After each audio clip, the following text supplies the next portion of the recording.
नमस्कार फ्रेंड, स्वागत है आप सभी का आपके अपने YouTube चैनल विवेक बीसीए मास्टर पर। फ्रेंड, आज के इस वीडियो में बताने वाले हैं कि इनकम सर्टिफिकेट कैसे क्रिएट करते हैं। दोस्तों, आप सभी को मालूम होगा ही कि इनकम सर्टिफिकेट की कितना महत्व है। हर एक फॉर्म फिलअप करने में आपको इनकम सर्टिफिकेट मांगा जाता है, जो 6 महीना के अंदर में का होना चाहिए। 6 महीना के ऊपर से होने के बाद उसका वैलिड नहीं रहता है, इसीलिए 6 महीना के बाद पुनः एप्लीकेशन फॉर्म भरने के लिए उसे अप्लाई करना पड़ता है। तो हमें बहुत सारा हमेशा जरूरत ही पड़ता है। तो फ्रेंड, आज हम इस वीडियो में बताने वाले हैं कि किस प्रकार आप फॉर्म को फिलअप करेंगे ताकि आपका फॉर्म रिजेक्ट ना हो, और 10 दिन के अंदर में आपका फॉर्म फिलअप होने के 10 दिन के अंदर में आपका जो इनकम सर्टिफिकेट है वो क्रिएट हो जाता है। और किसी अगर त्रुटि के कारण आपका फॉर्म रिजेक्ट हो रहा है, तो वही त्रुटि हम आपको बता रहे हैं कि इस प्रकार फॉर्म भरिएगा जो आपका फॉर्म रिजेक्ट ना हो। तो चलिए हम बिना देरी किए फॉर्म को फिलअप करते हैं, फॉर्म भरना स्टार्ट करते हैं। फॉर्म को फिलअप भरने के लिए आपको फर्स्ट पर्सन आप किसी भी क्रोम ब्राउजर को ओपन करना होगा। ओपन करने के बाद यहाँ पर आपको टाइप करना होगा RTPS। जैसे RTPS टाइप कीजिएगा तो यहाँ पर आपको नया पेज खुलकर आ जाएगा। फर्स्ट में आपका लिंक दिखेगा RTPS2, इसको क्लिक कीजिएगा। क्लिक करने के जस्ट नीचे आप उसके बाईं ओर जाइएगा तो यहाँ पर ऑनलाइन आवेदन लोक सेवाओं का अधिकार की सूची मिल जाएगा। उसके नीचे में सामान्य प्रशासनिक विभाग है, उसको क्लिक कीजिएगा। क्लिक करने के बाद जस्ट आपको नीचे में दिख जाएगा आवासीय और जातीय आय प्रमाण पत्र। जैसा कि आपको आय प्रमाण पत्र बनाना है तो आय प्रमाण पत्र पर क्लिक कीजिएगा। इस पर भी 3 स्तर होता है। फर्स्ट होता है अंचल स्तर है, जिला स्तर पर। तो आपको खुद से क्रिएट करना है तो अंचल स्तर पर क्लिक कीजिएगा। अंचल स्तर पर जैसे क्लिक कीजिएगा तो आपको यहाँ पर फॉर्म खुलकर रेडी हो जाएगा। इसको फिलअप करने के लिए फॉर्म को अच्छी तरह से पढ़ लेना है। पढ़ने के बाद यहाँ पर आपको मिल जाएगा। यहाँ पर पूछा जा रहा है कि जेंडर क्या है। जेंडर में आप जो भी जेंडर है वो सेलेक्ट कर लीजिए। जो भी जेंडर है आप सेलेक्ट कर लीजिए। उसके बाद यहाँ पर पूछा जा रहा है, नाम पूछा जा रहा है, तो नाम यहाँ पर डाल दीजिएगा। जिस फॉर्म भर रहे हैं उनका नाम, और यहाँ पर नेम ऑफ फादर का पूछा है तब पिताजी के नाम डाल दीजिएगा। और मदर नाम पूछ रहा है यहाँ पे, जस्ट नीचे मदर नाम और हस्बैंड नाम। अगर किसी लड़की का रहा है जिसका शादी हो चुका है तो उनका हस्बैंड नाम डाल भी सकते हैं या ना भी डाल सकते हैं। और उसके बाद आपको यहाँ पर मिल जाता है आवेदन का मोबाइल नंबर। तो आवेदन का मोबाइल नंबर डालिएगा जिसपे आपको रेफरेंस आईडी मिलेगा, जिससे आप पुनः एप्लीकेशन को डाउनलोड कर सकते हैं। उसके बाद यहाँ पर बगल में पूछ रहा है आवेदक का ईमेल, आवेदक का मोबाइल नंबर और आवेदक का ईमेल। यहाँ पर फिलअप कीजिएगा आवेदक का।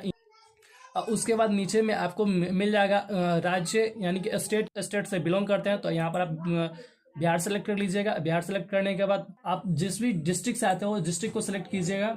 अनुमंडल पूछ रहा है, सब डिस्ट्रिक्ट पूछ रहा है, तो यहाँ जिस भी डिस्ट्रिक्ट से आप आते हैं उनका उस डिस्ट्रिक्ट में चयन कीजिएगा। चयन करने के बाद यहाँ पर आपको प्रखंड पूछा जा रहा है, प्रखंड चयन कर लीजिएगा। उसके बाद यहाँ पर पूछ रहा है स्थानीय निकाय का प्रकार, यानी कि टाइप ऑफ लोकल बॉडी। आप किस एरिया से बिलोंग करते हैं, यानी ग्राम पंचायत से, नगर निगम से, नगर परिषद से या नगर पंचायत से। आप जिस भी स्थानीय निकाय से बिलोंग करते हैं उसको सेलेक्ट कीजिएगा। तो हम यहाँ पर ग्राम पंचायत से ही बिलोंग करते हैं तो ग्राम पंचायत सेलेक्ट कर लेंगे। उसके बाद यहाँ पर ग्राम पंचायत जैसे सेलेक्ट कीजिएगा तो उसको फॉर्म फिलअप करने के लिए आपको यहाँ पर वार्ड संख्या पूछा जाएगा। जो आपका वार्ड संख्या जो भी होगा वो आपको डालना होगा। तो यहाँ पर चलिए हम डाल लेते हैं। उसके बाद पूछा जा रहा है ग्राम पंचायत विलेज, ग्राम पंचायत भी पूछा जा रहा है। तो ग्राम पंचायत यहाँ पर सेलेक्ट कर लीजिए। जो जिस भी ग्राम पंचायत से आप बिलोंग करते हैं उस ग्राम पंचायत को सेलेक्ट कीजिएगा। उसके बाद नीचे जस्ट आपको दिखेगा ग्राम मोहल्ला। आप जिस भी मोहल्ला से बिलोंग करते हैं या गांव से बिलोंग करते हैं उसका नाम डाल लीजिएगा। उसके नाम डालने के बाद जस्ट ही आपको नीचे डाकघर का ऑप्शन आता है, पोस्ट ऑफिस का। तो अब आपका जो भी पोस्ट ऑफिस है उसका नाम डाल दीजिएगा। मेरा तो दोनों सेम ही है तो सेम डाल देते हैं। और उसके बाद यहाँ पर चूज थाना पूछ रहा है। आप जिस भी थाना से बिलोंग करते हैं तो थाना में जो भी थाना होगा आपका वो थाना आपको यहाँ पर सेलेक्ट करना होगा। सेलेक्ट कर लीजिएगा। उसके बाद यहाँ पर आपका एरिया का पिन कोड मांग रहा है। जो भी पिन होगा आपका एरिया का वो पिन डाल लीजिएगा। 6 डिजिट का पिन होता है। वो पिन डालते ही आप डाल दीजिएगा। यहाँ पर आधार रिक्वायर्ड नहीं किया गया है, आप ना भी डालिएगा तो तब पर भी कोई बात नहीं। आवेदक का फोटो यहाँ पर चूज कीजिएगा।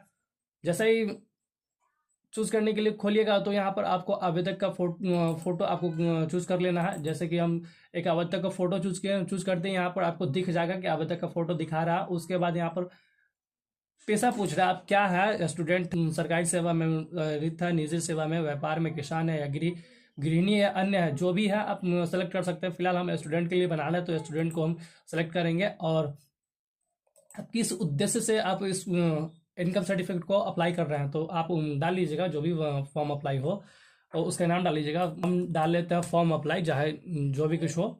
तो फॉर्म अप्लाई करते ही यहाँ पर से आपको पूछा जाएगा सरकारी सेवा से आपके घर में सरकारी सेवा से आय आता है, तो यहाँ पर क्लिक कीजिएगा, नहीं तो नहीं कीजिएगा। और अगर आपको कृषि से इनकम आता है तो कृषि से जितना भी इनकम आता होगा वो डालिएगा। और डालने के पश्चात व्यावसायिक आय इनकम फ्रॉम बिजनेस करके आएगा।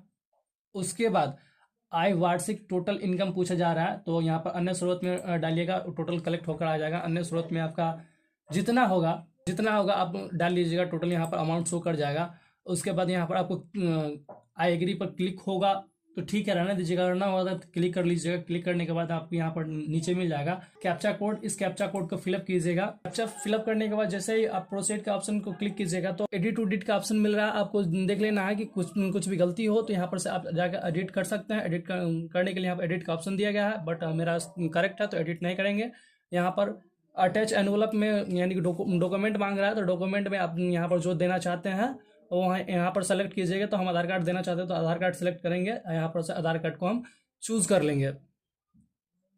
आधार कार्ड को जैसे ही चूज कीजिएगा यहाँ पर आधार कार्ड को फाइल यहाँ पर शो कर जाएगा। तो सेव एनवलप कीजिएगा। सेव एनवलप करने के बाद आपको यहाँ पर सबमिट हो जाएगा, दिख जाएगा वो डॉक्यूमेंट आपको सबमिट होने के बाद दिख जाएगा। आप फाइनल सबमिट करने के लिए आपको स्क्रॉल करना है, और स्क्रॉल करने के बाद नीचे में आपको सबमिट का ऑप्शन दिया जा रहा है, तो सबमिट कीजिएगा। सबमिट करने के बाद आपका पूरी सेविंग आपको मिल जाएगा, जिसको आप लेकर 10 से 15 दिन के अंदर में आप अपना इनकम सर्टिफिकेट आप डाउनलोड कर सकते हैं।